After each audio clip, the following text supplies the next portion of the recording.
My name's Laura Locke.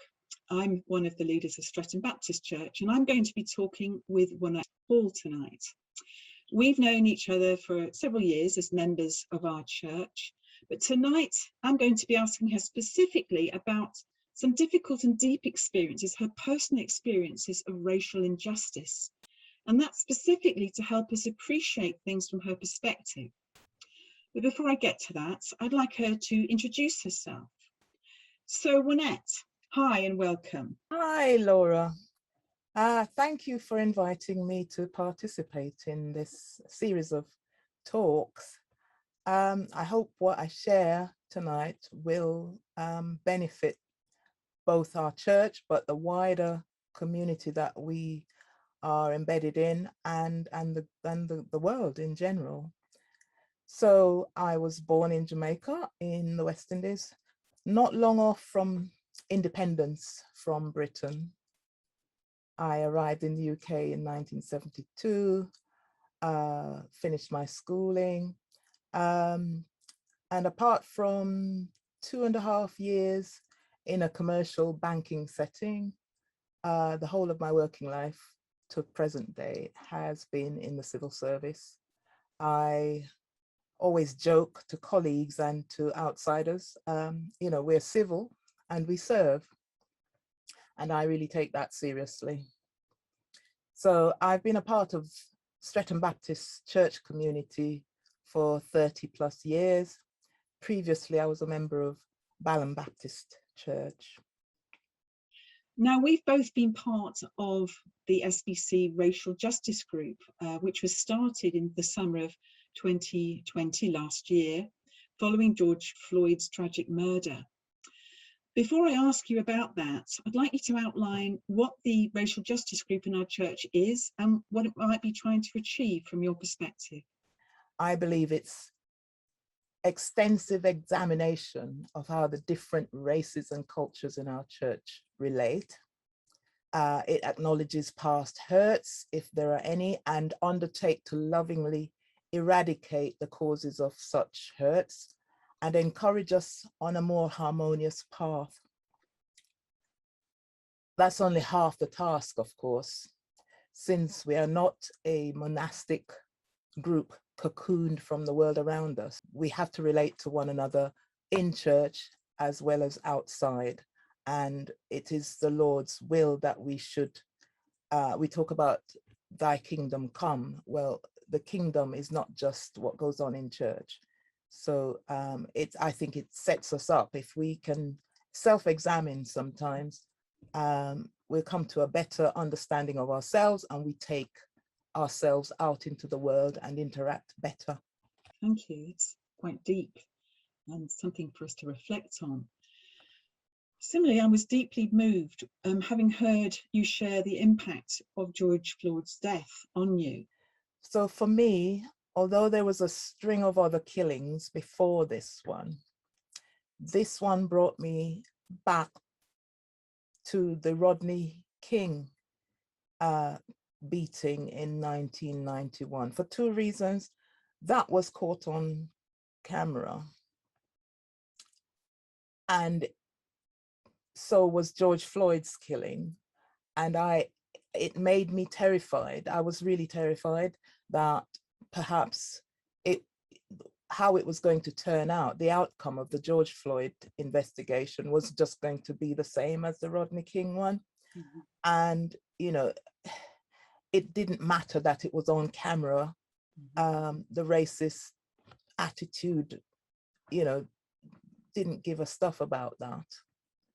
And I was really incensed that we were sort of, there was no power. There was no power because I didn't actually think that we were going to get to this point where Mr. Chauvin would have to give account and be held to account and take whatever, action, take whatever punishment came of this investigation. That didn't happen for Rodney King. It didn't happen for a string of people just before the George Floyd's killing. So yeah, it made me despondent. It made me really sad. And, I was enraged, to say the least. And just to add to that, an even more difficult question perhaps, can you let people know your personal experiences of racial injustice or how it might have affected you or your family? But I'd be really helpful if you could tell us so that people can really understand the lived experience of what that feels like. I don't dwell on the personal insults or hurtful actions. There is something quite resilient about my personality, and most of the time it bounces off. And this first thing that I'll share with you, it did bounce off, but I appreciate that for some people in my race, it would not have, which is why I'm raising it now. So the most overt instance is when a Met policeman called me a black whore to my face, inches away from my face, in fact, and then threatened to punch me in the face if I didn't get out of his sight. It made me angry at the time, but only briefly. I wasn't hurt. I wasn't sad. Probably, as I said, I was a young, self-confident individual. What hurt me more years later was when a white member of my church congregation, during a season of racial tension, I would put it like that, remarked that if Blacks in our church weren't happy here, we should set up our own church. And it's made me wonder which heaven she's actually heading for, since all of us are made in God's likeness. So I want to declare that I view family wider than blood ties. The church is part of my family, but I find it's good at deferring, taking a critical look at itself, by pointing out the ills of society and not self-reflecting.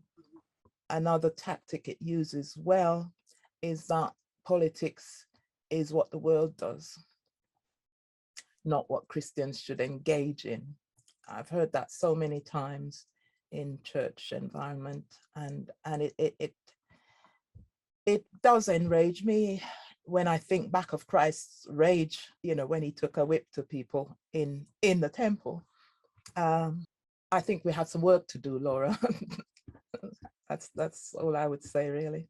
Well, I can't really put into words what I really feel just hearing your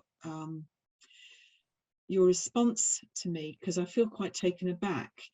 As regarding you, as you've said, as a sister in our church family, that hurts me to hear what you have experienced. It hurts me to hear what you've had said to you and done to you from the police, who should be people that protect you. And it particularly hurts me hearing that people have said some things that are really unkind about particularly belonging in the church, which absolutely is totally, in my opinion, wrong, and that everybody should be treated with value and respect regardless of race and colour. I feel deeply moved and upset, and I mean, you've taken the risk of sharing some of these experiences, and I suppose it's my hope and my prayer that actually so doing can really help people see that these things need to change, and white people in particular need to understand the lived experience of people like yourself. To sum up, to finish, what few key things would you like white people to understand better or to do differently, having reflected on the things that you've said tonight? I think, firstly, I want to unburden people, first of all. What I've shared doesn't sit on my chest every day. I have moved on. I have learned, by the grace of God, how to live my life. And those harms, many of us, not just me, we've come through them. We still love deeply because we understand that that is the basis of our existence in this world. But for those who still have hang-ups about race, and I'm speaking maybe to the white side now, it's a heavy burden to carry. So you need to, for your own sakes, you need to do something to unburden yourself. And I would start with self-examining. Everyone has a blind side, including me. If you're in this church, make time for racial justice group sessions. I believe they're very important. But if you're not in church, these groups are happening all over the country. Since the George Floyd situation, many people are looking to be educated on these issues. So find one such group. I believe you will learn something and you'll be in a very different, much more elevated place. And I can certainly testify that I have certainly been very impacted by being in the racial justice group. So I totally concur with that. I've learned so much and I appreciate that so much. And I want to thank you. I really mean what I say. I really want to thank you for sharing very deeply personal experiences with me and of course, lots of people out there over the web. And I hope and pray that these experiences will help convict people to treat all Black and brown brothers and sisters with value and respect and love, just as Jesus does. Thank you and God bless you, Wonett. Thank you, Laura, for the opportunity to share how I feel about the current situation and the times we're living in.